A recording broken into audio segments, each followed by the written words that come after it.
네, 안녕하세요. 탑삼성공인 홍승철 소장입니다.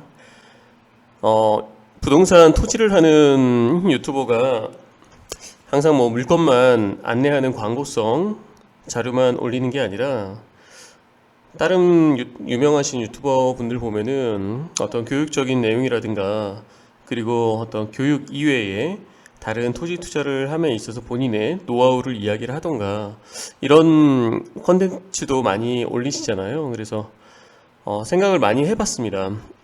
지금 계속해서 지금 저번 주, 이번 주죠. 월요일부터 심지어 오늘 일요일도 제가 사무실에 나와 있는데요. 월화수목금토일 7일 동안 하루도 빠짐없이 오전, 오후 한 팀, 그리고 오전에 한 팀, 오후에 한 팀, 그리고 미리 예약하지 않으신 분들까지 많은 분들을 뵈면서 또 예약하지 않으셨다고 그냥 또 돌려보낼 수는 없으니까 잠깐이라도 예약하신 분 오시기 전에라도 진짜 한 5분, 10분이라도 성심성의껏 어떤 도움이 되는 말씀을 드리고 싶었는데 많은 분들을 제 사무실에 만나면서 이야기하면서 여러 가지 공통점들이 좀 있는 부분들이 있더라고요. 거의 뭐 토지에 있어서는 처음이신 분들이 많죠. 다 아파트나 지상물 쪽 경험만 해보시다가 이번에 생전 처음으로 땅을 알아보러 왔습니다 하는 분들이 많아서 그런 분들한테 해주고 싶은 말인, 네, 어떤 생각 이게 좀 있어서 좀 정리를 해봤어요. 말씀을 드리기 전에 지금 제 유튜브 구독자 수가 이제 카운트가 10,000명이 곧 있으면 넘어가겠네요. 10,000명을 달성하겠습니다. 와, 박수. 네. 뭐 구독자 수는 큰 의미를 두진 않아요. 이 토지 투자라는 것은 이제 전문 파트이기 때문에 구독자 수가 그렇게 많이 늘어나지는 않죠. 아파트 하시는 분들은 진짜 수십만 명 막 이렇게 되고 경제 쪽 다루시는 분들도 마찬가지인데 토지 투자만 전문으로 이 컨텐츠를 하는 사람들은 이제 물론 그렇게 할 수는 있어요. 매물만 계속 올리는 거죠. 매물만. 네, 한 3분에서 5분 분량으로 드론 찍고 그냥 매물 소개만 계속 올리면은 그렇게 하면은 이제 구독자 수는 굉장히 폭발적으로 늘어나는 건 저도 알고는 있어요. 네. 근데 그렇게는 제 성향이 아니더라고요. 네, 이것도 성향이 맞아야 하는 거기 때문에 저는 제 전문 분야에서 네, 다 토지를 다루는 분들도 다 전문 분야가 있잖아요. 네, 전 제 성향에 맞게끔 이제 5명, 5분만 구독 눌러주시면 10,000명이 되겠습니다. 네, 혼자, 네, 파티를 해야 되겠네요. 네. 그래서 이런 거 말해주는 현지 공인중개사 있을까라는 제목과 그리고 실질적으로는 이거예요. 준비 없이 그 현지 공인중개사 안성이면 안성, 당진이면 당진, 원주면 원주를 그냥 무작정 방문을 여러분들 하시면 건질 것이 없어요. 예, 땅은 뭐다? 아는 만큼 보인다. 그죠? 제가 예전에 저희 아이들이랑 경주 이제 한번 갔었는데 제가 역사적인 걸 정말 잘 몰라요. 그러다 보니까 뭔가를 하나 보더라도 느껴지는 게 별로 없더라고요. 근데 오히려 저희 큰아들은 여러 가지 책을 좀 역사적인 거 많이 보고 엄마랑 가기 전에 공부를 가서 그런지 뭔가 느끼는 게 좀 다르고 오히려 아빠한테 막 설명을 해주는데 제가 오히려 창피함도 있었어요. 그러니까 아는 게 있어야 부동산에도 조금이라도 여러분들 뭔가를 그 지식이나 공법적인 것부터 그리고 토지 투자를 여러분들 지금 현지 부동산 갈 때 여러분들 지금 마음속에 걱정, 두려움, 근심, 의심 이 4가지가 꽉 차서 지금 있는 상태에서 부동산 방문하는 거잖아요. 그러면은 그 부동산 지금 앞에서 열심히 떠들고 있는 공인중개사가 가족도 아니고 지인도 아니고 동창도 아니고 그 말이 고지고대로 들려오실까요? 아니죠. 제 말도 마찬가지잖아요. 지금 유튜브 저 얼굴도 모르시는 분들이 제 말을 들으면서 참고로 제가 유튜브 올리면 최소한 뭐 한 10분, 15분, 20분 분량인데 어떻게 1분도 안 돼서 싫어요를 누르는 분들이 한 3분이 있더라고요. 매일매일. 내가 유튜브 올리자마자 그거 좀 너무한 거 아닙니까? 아마 현지 공인중개사 분 같은데 뭐 모르겠습니다. 뭐 제가 그냥 무조건 마음에 안 들 수도 있죠. 죄송합니다. 더 분발하도록 하겠습니다. 네, 아무튼 그래서 뭔가는 어느 정도 내공을 좀 채워야 돼요. 그래야지만 내 마음속에 있는 이 걱정과 두려움을 하나하나 덜어내는 절차가 최종 계약서에 도장 찍는 데까지 걸어가는 그 절차를 우리는 토지 투자 과정이라고 얘기를 하는 겁니다. 자, 한번 말씀을 한번 드려볼게요. 제가 정리한 내용이 있어요. 오늘은 좀 짧게 가보도록 하겠습니다. 토지 투자할 때 주의할 것. 등기부 뭐 이런 거 확인, 이런 거는 이제 다른 분들이 하도 유튜브에 많이 올려놨어요. 토지 투자할 때 주의사항 이렇게 검색해 보시면 나올 거고요. 저는 지금 이번 주 일주일 동안 가장 많은 분들이랑 이야기가 나왔던 부분에 대해서 여러분들한테 공유를 한번 해보는 시간을 가져보도록 하겠습니다. 토지에 있어서 기본과 첫 시작과 마지막은 누가 뭐라고 해도 도로입니다. 도로. 그렇죠? 제가 항상 얘기하죠. 땅의 생명 5가지. 땅의 생명 5가지. 뭐죠? 여러분들 용도지역, 입지, 개발 호재, 규제, 지목입니다. 이 모든 것들을 접목해서 하나의 요소만 같이 융합을 해서 분석을 하고 판단을 하는 구성 요소를 고르라고 한다면 바로 그것은 도로예요. 도로. 용도지역 총 21개로 이루어져 있잖아요. 우리가 대표적으로 보는 것은 도시지역과 비도시지역에서 이제 녹지지역과 관리지역을 보게 될 텐데, 그리고 또한 농림지역 같이 보게 될 텐데, 그러한 용도지역도 어떠한 도로에 접해져 있는가에 따라서 그 가치가 굉장히 달라집니다. 입지도 당연하겠죠. 입지는 제가 항상 이런 말을 하죠. 제가 다 지어낸 용어인데, 현재 환경적 분석에 입지가 있을 것이고, 현재 모습에, 그리고 미래 환경적 분석에 입지가 있을 거예요. 대표적인 예로 지금 현재 4차선, 2차선 도로에 접한 그런 입지가 있을 것이고, 그리고 현재는 도로가 아니지만 도시계획 도로 있잖아요. 그게 지금 현재 열심히 진행이 잘 되고 있고요. 올 연말에 설계가 들어가고 보상이 들어가고 이제 착공이 들어가는 그러한 도시계획 도로에 접해져 있는 토지가 있을 거예요. 그런 것들은 이제 미래 환경적 분석 입지라고 제가 이야기를 합니다. 다 제가 만들어낸 용어라서 어디에도 없어요. 그리고 개발호재도 마찬가지죠. 개발호재도 국책사업급과 민간사업급으로 크게 나눌 수 있는데 거기에도 도로가 영향을 미치게 됩니다. 규제 또한 마찬가지고 지목도 마찬가지입니다. 그래서 도로는 항상 토지의 첫 시작과 끝을 알리는 굉장히 중요한 구성 요소예요. 하나하나 말씀을 드려볼게요. 여기서 놓치는 부분들도 있는데요. 이번 주에 나왔던 이야기들을 여러분들과 공유를 해보는 겁니다. 토지가 있는데 여러분들이 소개받은 그 토지가 누가 봐도 2차선 이상 도로에 접해 있어요. 해당 토지에서 약 100m 안쪽에 만약에 여러분들이 이런 것들을 검토하시라는 거예요. 여러분들이 지금 부동산에서 땅을 안내받았어요. 그런데 그 안내받은 땅이 약 100m 안쪽에 횡단보도가 있는가, 또는 삼거리나 사거리가 안내받은 땅 근처에 있는가, 버스 정류장이 해당 토지 근처에 있는가, 그리고 감속차로, 가속차로가 해당 토지에 접해져 있는가. 감속차로가 뭔지 모르시나요? 여러분들 휴게소 들어갈 때 길이 하나 더 생기죠?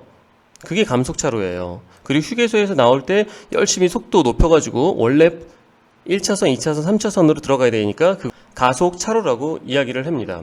타 지역의 샘플인데요. 여기 보시면 이런 식으로 4차선 도로가 지금 개통이 되어 있잖아요. 지금 차들이 지나가고 있습니다.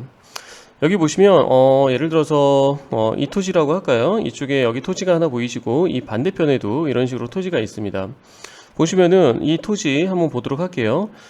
지금 눈으로 봤을 때는 여기 지금 차선에 도로가 아주 잘 접해져 있어요. 그리고 여기에서 진출입하는데 전혀 문제가 없을 만한 도로 조건입니다. 굉장히 훌륭하죠. 옆에 이런 집들도 있고 건물들도 있고 막 이렇습니다. 그런데 이런 땅을 봤을 때 상식적으로 여러분들이 보면은 도로에 잘 접해져 있네. 와, 4차선 도로에 접해져 있는 굉장히 좋은 땅이구나 라고 여러분들이 1차적인 생각이 드실 수가 있어요. 그리고 만약에 이 해당 토지 주변에 어떠한 국책사업급의 개발호재가 엄청난 곳이 있다 그러면 여러분들은 이 땅에 더 반할지도 모릅니다. 그리고 해당 토지 너무나 네모 반듯하고 너무 좋네요. 그렇죠? 그런데 항상 조심을 하셔야 돼요. 도로적인 측면에서 여기 보시면 이렇게 4차선 도로에 여기 보면은 버스 정류장이 이쪽에 있네요. 버스 정류장이. 그래서 이 옆에 지금 이 2차선 도로에서 오다가 차선이 하나 생겨서 버스 정류장 쪽으로 오게 됩니다. 이거는 감속차로, 버스를 위해서 감속차선이 하나 만들어져 있는 거예요. 이런 경우에는 이건 버스를 위한 길이기 때문에 이 해당 토지에서 진출입 인허가가 안 날 가능성이 굉장히 높습니다. 여기 반대편도 마찬가지예요. 여기 반대편도 지금 이쪽에서 버스가 오다가 이쪽에 버스가 멈추게 되는 거죠. 그러면서 여기는 반대로 가속 차선이네요. 그쵸? 속도를 높여서 여기로 올라타야 됩니다. 그렇기 때문에 이 해당 토지, 이 길을 통해 가지고 진출입 인허가가 안 날 수도 있어요. 누가 보면 도로에 접한 굉장히 좋은 땅이죠. 만약에 이 주변에 어떠한 큰 개발 호재가 있다라 그러면 여러분들은 이 땅을 네모 반듯하고 완벽한 도로 조건인 줄 알고, 더군다나 만약에 이게 시세보다 좀 낮게 나왔다, 그럼 여러분들은 아주 적극적으로 이걸 계약하려고 덤벼들 수도 있어요. 제가 지금 말씀드리는 이런 부분들은 서류에 나와 있는 부분들이 아닙니다. 무슨 말씀인지 이해가 되시죠? 또 다른 샘플 한번 보여드리면요. 자, 여기도 보시면 이 토지 같은 경우로 한번 볼까요? 이 토지. 자, 완전 코너에 있고 너무 좋아 보일 수가 있어요. 그쵸? 그런데 이런 토지 조심을 해야 되는 경우가 많이 있습니다. 여기가 삼거리라서 그래요. 삼거리고 여기에 횡단보도가 있고, 그렇죠? 만약에 이쪽에 횡단보도까지도 있다, 그러면은 이렇게 코너에 해당되는 땅들은 여러분들 1차적으로 이 도로를 통해서 이 땅이 개발행위 허가를 받을 수 있는지 없는지를 여러분들은 의심을 먼저 좀 해봐야 돼요. 그냥 단순하게 와, 계획 관리고 자연 녹지고 도로에 코너에 붙어 있고 모양 너무나 좋고 더군다나 시세보다 이하고 주변에 개발 호재가 엄청난 게 있고, 네, 이렇게 현혹을 당할 수도 있습니다. 굉장히 위험한 일이 될 수도 있어요. 그리고 또 하나를 또 보면 여기도 이렇게 사거리죠. 사거리. 이런 코너에 있는 땅들 여러분들 굉장히 흥분할 수도 있어요. 이게 지금 원주에 있는 땅이에요. 이게 제가 지금 6, 7년 전에 좀 100만 원이 안 되게 고객분한테 한번 안내를 해드렸었던 땅이에요. 그런데 벌써 주인이 3번째 바뀐다고 얘기를 들었습니다. 그리고 지금은 거의 호가가 매수가가 매도가가 300만 원까지 올라간 걸로 알고 있어요. 네, 엄청난 거죠. 여러분들이라면 과연 이 정도, 근데 뭐 이 주변에 어떠한 호재가 있는지는 잘 모르시기 때문에, 그렇죠? 이런 메인 도로가에서 이 자동차 하나 지나가는 도로에 있는 대지였어요. 다 쓰러져 가는 집. 뭐 옛날 추억이 좀 떠오르네요. 네, 요지는 이게 아니고요. 이런 삼거리든 사거리든 그리고 횡단보도가 있다, 그로부터 약 100m 정도 안쪽에 해당되는 토지들은 반드시 여러분들 건축 인허가, 이 도로를 통해서 진출입이 되는지를 여러분들은 확인을 해야 됩니다. 그럼 그 확인을 어디서 하느냐? 바로 토목측량 설계사무소에다가 문의를 해보시기 바랍니다. 당진이면 당진, 원주면 원주, 안성이면 안성 쪽에 토목측량 설계사무소 있잖아요. 그쪽에다가 지번을 줘서 이 도로를 통해서 이 땅이 인허가를 받을 수 있나요? 문의를 해보시면 돼요. 가장 확실한 방법입니다. 그리고 또 하나, 토지의 이제 소유권자 보시면은 시도유지, 네, 이렇게 되어 있으면 여러분들 마음 편하시죠. 국유주도 마음 편하시고. 그런데 개인일 경우가 있어요. 이 도로의 소유권을 받는데 개인일 수도 있습니다. 이런 경우에 여러분들 반드시 지분 확보를 해야 돼요. 제가 지금 월요일날 계약하는 부분의 토지도 있는데요. 그 도로가 분명히 개인 소유로 되어 있는데 가장 뒤쪽에 있는 단독주택이 매매가 됐는데 그 도로 지분을 그 새로운 매수자한테 넘기지 않았다고 하더라고요. 제가 좀 상당히 이해가 안 가는 상황이었습니다. 매도인이 그 도로 부분의 지분은 그대로 가지고 있고 새로운 매수자는 단독주택에 해당되는 필지와 건물만 지금 매수를 했다 그러더라고요. 그럼 그분은 정확히 따지면 맹지거든요. 사도의 맹지. 이거 지금 어떻게 하려고 그 부동산이 그런 식으로 일을 처리했는지도 모르겠으나 여러분들은 그러시면 안 됩니다. 아시겠죠?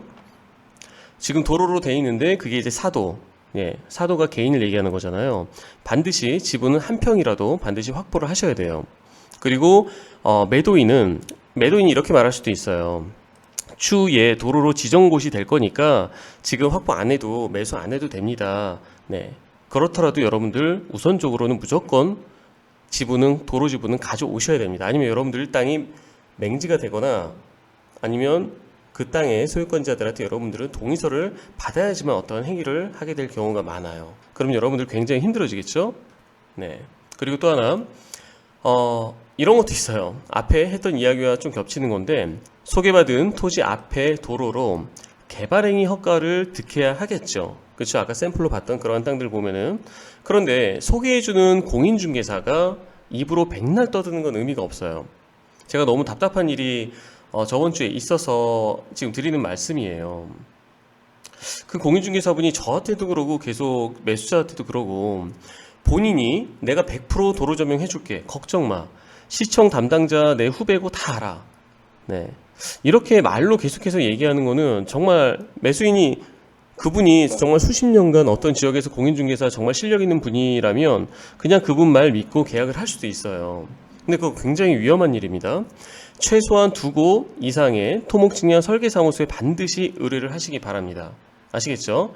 그리고 측량 사무실과 담당 공무원도 100% 확실하게 대답을 못하는 경우가 비일비재해요. 누가 하나 책임을 질 수는 없는 문제잖아요. 그래서 공무원분들은 항상 인허가를 넣어봐야 합니다. 그리고 측량 사무실도 그런 식으로 대답을 하는 경우가 사실은 많이 있어요. 그러면은 공인중개사 분께 여러분들은 이런 식으로 얘기해 보세요. 알겠습니다. 제가 지금 이 땅을 토지를 계약을 할 텐데 개발행위 조건부 특약을 써달라고 하시기 바랍니다. 만약에 못 받으면 해당 계약은 무효로 한다라는 특약을 써달라고 하시기 바랍니다. 어쩌면 공인중개사분이 거부할 수도 있어요. 근데 실제 거부하는 경우도 많이 있습니다. 왜냐하면 매도인인 지주분이 연세가 있는 분들은 이런 상황 자체를 이해 못하는 경우가 너무나 많아요. 심지어 큰 땅이면 분할을 해서 매수인한테 하나하나 파는 게 굉장히 좋은 매도 전략인데도 연세가 많은 분들은 측량을 하고 본인 땅을 분할을 해서 하나하나 잘라서 판다라는 것 자체가 이 대화 자체가 안 되는 연세가 많은 분들도 있습니다. 그래서 실제로 지주분이 안 판다고 할 수도 있어요. 그러면서 공인중개사분이 100% 본인이 인허가 해결해 준다, 걱정 말라고 할 수도 있습니다.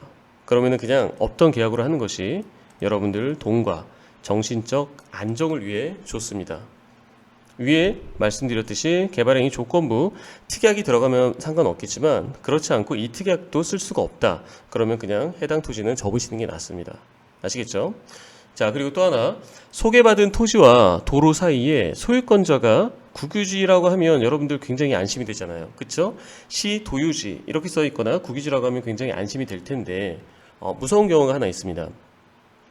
관리청 미지정이라고 나오는 토지가 있어요. 국유지인데 그 국유지가 관리청 미지정이라고 나오면은 그 토지의 관리청은 행정안전부가 됩니다. 제가 예전에 남원주 쪽에서 경험을 한번 해봐서 그래요.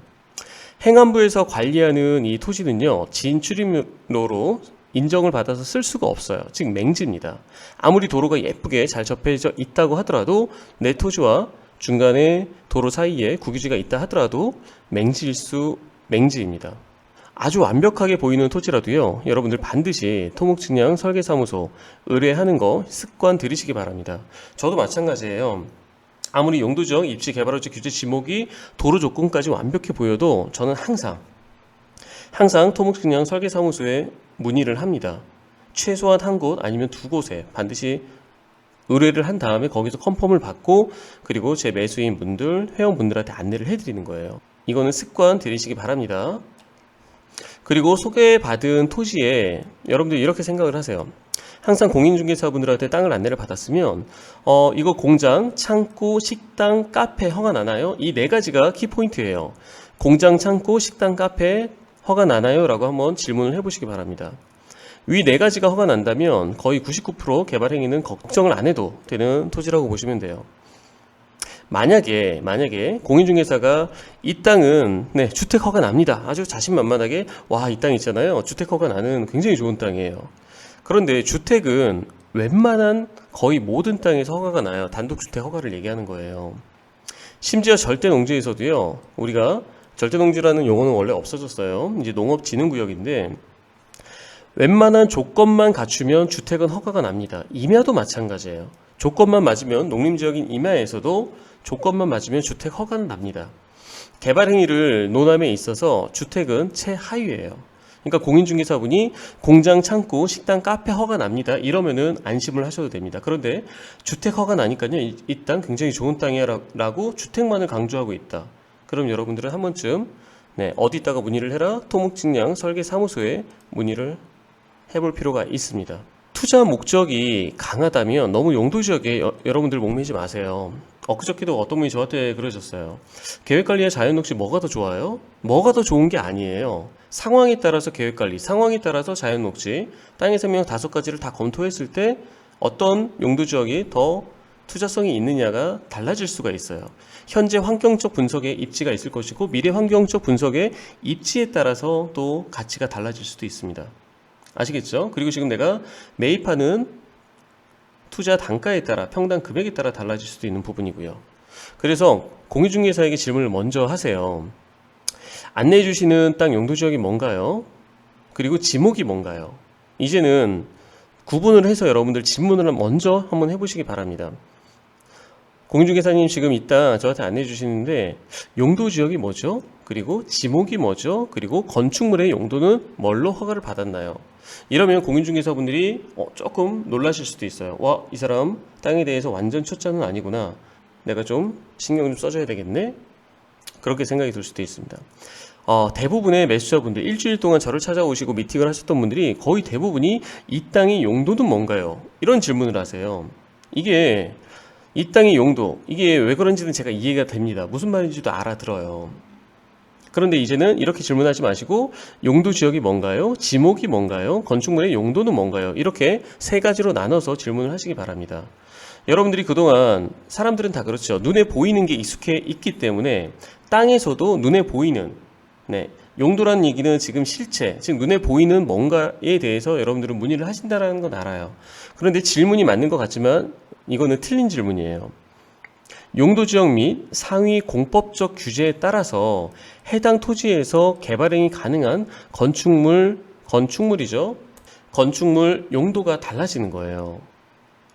자연 녹지면 자연 녹지에 맞는 건축물이 있을 것이고 계획관리면 계획관리, 보전관리면 보전관리에 따라서 건축물의 용도가 달라지는 겁니다. 여러분들은 그거를 이제 용도 지역 및 건축물의 용도를 아예 다 압축을 시켜서 이 땅의 용도는 뭔가요? 라고 말씀을 하신 그건 알고는 있지만 이왕이면 이제는 배웠으면은 세 가지로 구분을 해서 질문을 하시는 습관을 들이시기 바랍니다. 아시겠죠? 그리고 절대 금지 멘트도 있습니다. 제가 정말 이거는 좀 한번 짚고 넘어가야 될 것 같은데요. 자, 보시면은 매도인분도 그렇고 매수인분도 그렇고 매도인이 그러세요. 어저께도 저한테 외국에서 연락을 주신 분이 그러는데 급하게 팔 건 아니고요. 마지막에는 이런 멘트를 던지시는 거예요. 물론 성급하게 팔고자 원하는 사람은 없어요. 그런데 이 급하게 팔 건 아니고요. 이게 마지막에는 자기 방어 차원에서 얘기를 한다는 건 저도 알고는 있습니다. 좋은 가격을 받아달라는 얘기죠.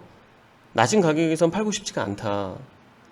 그런데 자, 공인중개사한테 물건을 내놓을 때 공인중개사는 뭘로 먹고 사는 사람들입니까? 수익을 버는 사람들이에요. 계약서를 써야지만, 거래가 성사돼야지만 수익이 나는 거예요. 제가 너무 현실적으로 말씀을 드리는지는 모르겠지만 어떤 과대포장을 하고 예쁘게 미사여구를 첨부하는 것보다 훨씬 난 것 같습니다. 여러분들 공인중개사들한테는, 저한테도 마찬가지지만 토지를 매도를 해주세요라고 의뢰를 한 건이 수십 건, 어떤 분들은 정말 수백 건 매도 의뢰가 쌓여져 있어요.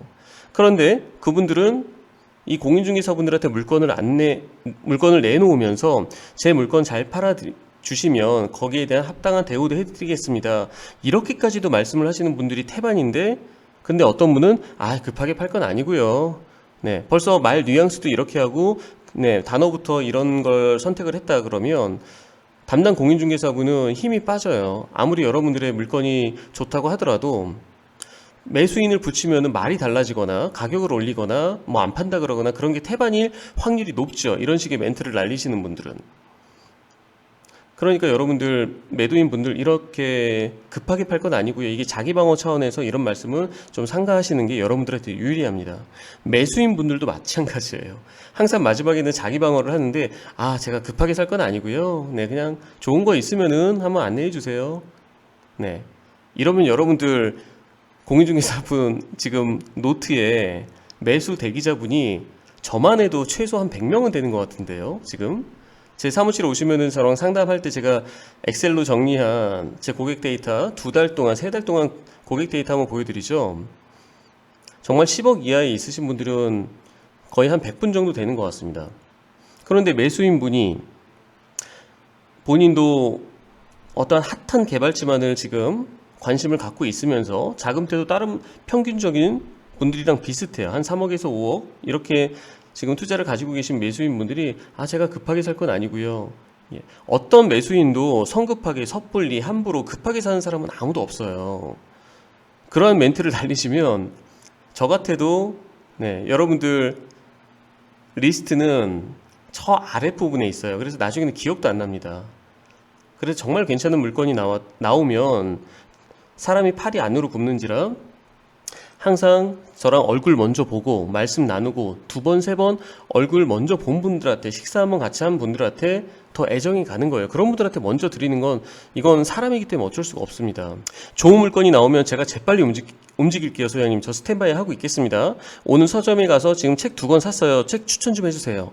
제가 소장님이 말씀하시면은 재빨리 알아듣고 제가 감탄을 해야 되기 때문에 공부하고 있을게요. 자, 스탠바이 하고 있겠습니다. 자, 이런 식으로 하는 거예요. 요입당을 하는 거죠.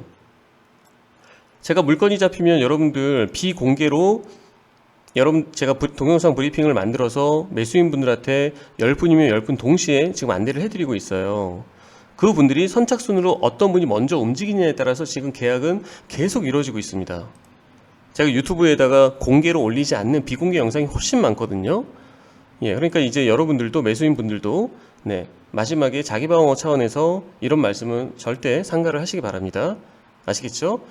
그리고 또 하나, 안성토지가 핫하다는데 전망이 어떻게 돼요? 여러분들 너무 진짜 인터스텔라 같은 우주처럼 광범위한 이런 질문은 지금 현장에 오셔서 부동산한테 이런 질문을 하시면 안 돼요. 그럼 내가 모르는데 어떻게? 모르시면 부동산에 방문하기 전에, 지금 인터넷 시대 아닙니까? 유튜브 시대 아니에요? 굉장히 많은 분들이 안성에 대해서 엄청나게 많은 컨텐츠를 만들어 놨습니다. 그거 한 10개만 보더라도 안성에 대해서 이제 빠삭하실 거예요. 그리고 지금 실전에서 뛰는 부동산의 현지 피 같은 시간을 내서 오셨는데 거기서 전망을 지금 물어보고 계시다. 산에 올라가면 전망 죽이죠. 전망 끝내줍니다. 고3 저수지 산 꼭대기 올라가면 전망 좋을 거예요. 그런 전망 아니잖아요. 그렇죠? 그렇기 때문에 반드시 5번하고 일맥상통하는 거예요. 무작정 발품 판다고 무작정 현지 부동산 방문하지 마세요. 정말 아는 만큼 보이는 것이 토지 투자거든요. 그러면 토지는 그 토지를 대하는 사람의 이 부분도 굉장히 중요해요. 하나 말씀을 드려보면, 제가 저번에 전화통화로 어떤 분들한테 말씀을 드렸는데, 그분들 갑자기 토요일날 가족분들끼리 제 고객분 토요일날 미팅하고 있는데 그냥 문 열고 들어오셨던 분들이에요. 그래서 제가 지금 시간 안 된다고 다음에 뵙자고 했던 분들인데, 제가 그분들한테 나중에 전화로 이런 말씀을 드렸어요. 그냥 오시지 마시고요. 유튜브나 블로그나 요즘은 이런 것들로 활동하시는 분들이 많으니까 그 해당 부동산 공인중개사분이 토지에 대해서 어떠한 철학과 기준을 가지고 그동안에 수년 동안 일을 하셨는지 한번 파악을 하고 오시라. 똑같은 토지를 놓고도요, A라는 전문가는 이 땅 좋네 라고 얘기하지만 B라는 전문가는 이 땅 별로야, 배드, 이렇게 말하는 전문가들이 나눠져요. 왜냐? 그게 땅이에요. 그게 땅. 어떤 분들은요, 땅 투자는 몇천 원짜리 몇만 원짜리 임야를 사는 거야, 이렇게 말씀하시는 분들도 계세요. 그러면서 아주 큰 수익을 노리는 게 땅 투자지, 땅은 반드시 하자가 있는 걸 사야지, 해결 가능한 맹지 이런 것들을 사서 만드는 게 진정한 토지 투자지. 어떤 분들은 무슨 소리야, LH에서 분양하는 택지를 피주고 택지 시장에서 노는 게 정말 최고의 토지 투자더라, 이런 말씀도 하는 분도 계시고, 전원주택 개발을 해서 분양을 하는 분들도 계시고, 저처럼 최상급 도로 조건, 최상급 땅의 구성 요소를 가져서 가진 토지를 골라서 근생부지로 만들어서 세 받아가면서 보유 전략을 가져가고, 그러면서 사업용으로 인정받아서 매도 전략을 가져가는 그러한 땅들만 좋아하는 사람도 있어요. 또 어떤 사람들은 수용 전략을 일부러 수용당할 수 있는 그러한 땅들만 찾는 사람들도 있고요. 그래서 현지 공인중개사들도 전문 파트들이 다 있습니다. 그럼 그 사람이 과연 과거부터 어떠한 땅을 계속해서 이야기하고 있는가. 물론 그분이 유튜브나 어떤 블로그라든가 SNS를 통해서 일반 사람들하고 소통하는 채널이 있어야 그분의 철학에 대해서 알 수는 있겠죠. 근데 요즘은 하는 분들 많기 때문에 미리미리 여러분들은 그 사람에 대해서 알고 오셨으면 좋겠어요. 저를 찾아오시는 대부분의 분들은요, 제 유튜브를 최소한 몇 달 전부터, 많게는 1년치를 오랫동안 봐오신 분들이 대부분이에요.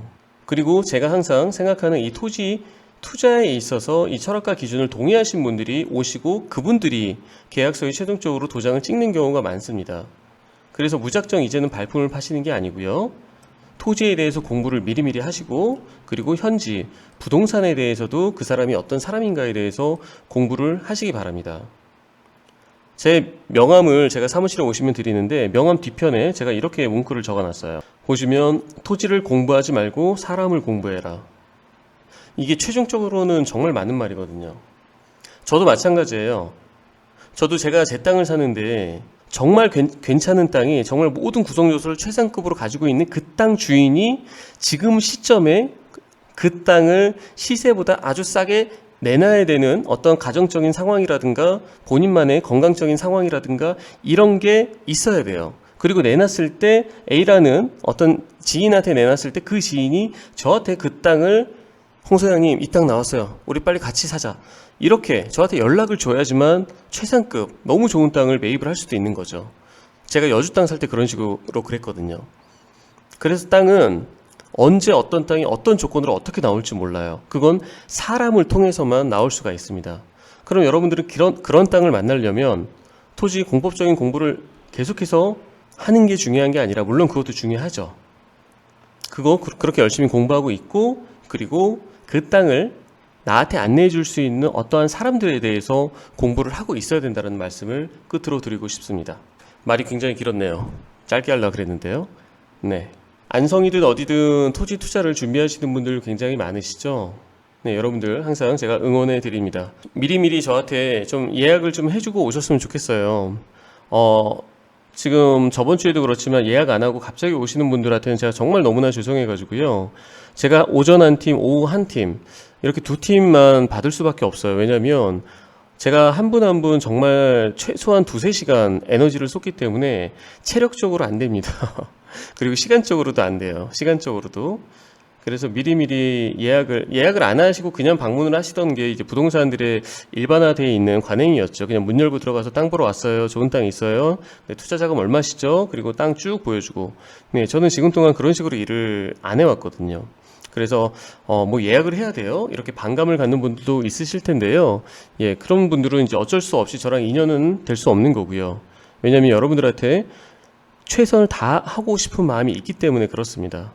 여러분들에 대해서 미리 사전 정보를 주셔야지만 저도 준비를 해서 여러분들한테 제대로 된 안내를 할 수 있기 때문에 그렇죠.